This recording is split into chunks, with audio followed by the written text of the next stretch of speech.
Любовь и интерес к природе с малых лет. При Амгинской станции юных натуралистов во время летних каникул действует лагерь юнатов.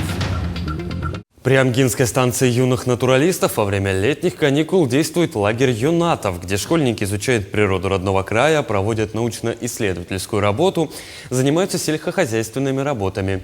В эти дни на базе станции прошли дни открытых дверей, где каждый желающий смог побывать на экскурсии. Программа включала в себя обзорные экскурсии по саду, которые проводили педагоги станции. Ознакомились с композициями из цветов и кустарников, поделились опытом работы. Такие дни открытых дверей проводятся ежегодно и пользуются большой популярностью не только среди населения Амги, но также гостей из других районов. Здесь каждый может найти новые идеи для дизайна своего огорода и двора.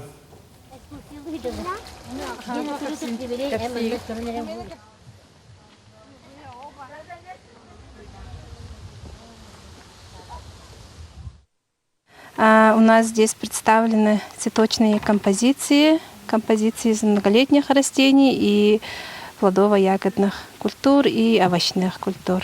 Посещают активно семьями, приходят, ребята смотрят живой уголок, им нравится смотреть, наблюдать за животными.